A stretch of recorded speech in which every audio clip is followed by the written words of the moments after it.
தமிழ் வணக்கம். இன்றைக்கி கசப்பு கத்திரிக்காய் குழம்பு வைக்க போகிற பாருங்கள். கசப்பு கத்திரிக்காய், முள் கத்திரிக்காய் அவருங்க முள்ளெல்லாம் கட் பண்ணி எடுத்துகிட்டு இப்படி கட் பண்ணிட்டோம். பயங்கரமாக முள் குத்து கட் பண்ணி எடுத்துருக்கோம் பாருங்க. இப்போ இந்த புளி ஊற வச்சுருக்கோம் பாருங்கள். சிக்கன் மசாலா, மல்லித்தூள், பெருஞ்சீரக பவுடரு, ஜீரக பவுடரு, மஞ்சத்தூள், மிளகுத்தூள், கரம் மசாலா பொடி, வெங்காயம், தக்காளி, இஞ்சி, பூண்டு, கருவேப்பிலை, மிளகாய், காஞ்ச மிளகாய், பச்சை மிளகாய், உப்பு தேவையான அளவு, தாளிக்கிற பொருள் வச்சுருக்கோம் பாருங்கள். நல்லெண்ணெய் போட்டு ஒரு 3 ஸ்பூன் நல்லெண்ணெய் போட்டிருக்கோம்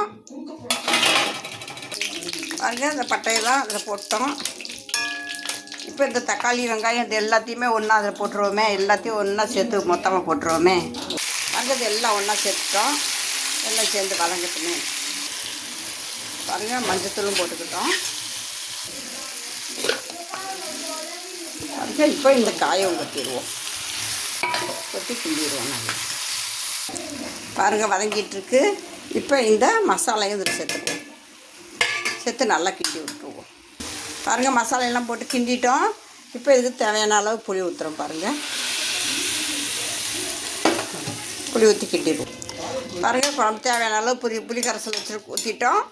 இப்போ இப்படியே சேர்த்து கொதிக்கட்டும் பாருங்கள். காய் நல்லா வெந்துருச்சு, மசாலையெல்லாம் கரெக்டாக இருக்குது. இப்போ இந்த நேரம் பாருங்கள், கருப்பு கொண்டைக்கடலை அவிச்சு தனியாக வச்சுருக்கோம். இந்த கொண்டைக்கடலை இதில் சேர்த்துருவோம். குருவா மெத்தடில் வைக்கிறதுனால கொண்டைக்கடலை சேர்க்குறோம் பாருங்கள். அருமையான மெத்தடில் வச்சுருக்கோம். கசப்பு கத்திரிக்காய் தான், ஆனால் காய் முள் கத்திரிக்காய் கசக்கும். இந்த குருமா மெத்தடில் வச்சுருக்கோம். கொண்டைக்கடலாம் சேர்த்து குருமா மெத்தடில் வச்சுருக்கோம். தோசைக்கு, இட்லிக்கு, சப்பாத்திக்கு, எல்லாத்துக்கும் சாப்பாட்டுக்கு எல்லாத்துக்கும் எடுத்துகிட்டு போகலாம். ஆஃபீஸுக்கு காலையில் ஆஃபீஸ் டயத்துக்கு எல்லாம் கொண்டு போகலாம். அருமையான மெத்தடில் வச்சுருக்கோம் பாருங்கள். இப்போ நல்லா கொதித்து வந்துருச்சு. இப்படியே மூடி போட்டுருவோம். பார்க்கவே ஆசையாக இருக்குது பாருங்கள். அருமையான குருமா மெத்தடில் வச்சுருக்கோம். கசப்பு கத்திரிக்காய் குருமா மெத்தடில் வச்சுருக்கோம். அருமையான மெத்தடு பாருங்கள். சாப்பிட்டு பாருங்கள், சூப்பராக இருக்குது. உப்பு, உரப்பு, புளிப்பு எல்லாம் கரெக்டாக இருக்குது. அருமையான மெத்தடு. கண்டிப்பாக அது மாதிரி செஞ்சு சாப்பிட்டு பாருங்கள், நல்லாயிருக்கும். கசப்பு ரொம்ப இருக்குது. அது மாதிரி காய் கசக்கும், அதிகமாக கசக்கிற காய். அதனால் இந்த முள் கத்திரிக்காய் ரொம்பவே கசப்பு தன்மை உள்ளது.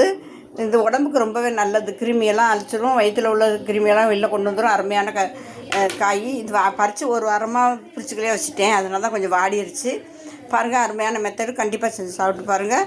குழந்தைகளுக்கு இது மாதிரி சாப்பாட்டில் பிசைஞ்சு கொடுக்கலாம். பெரியவங்க சுகருக்கெல்லாம் ரொம்ப நல்லது. தமிழ் வணக்கம்.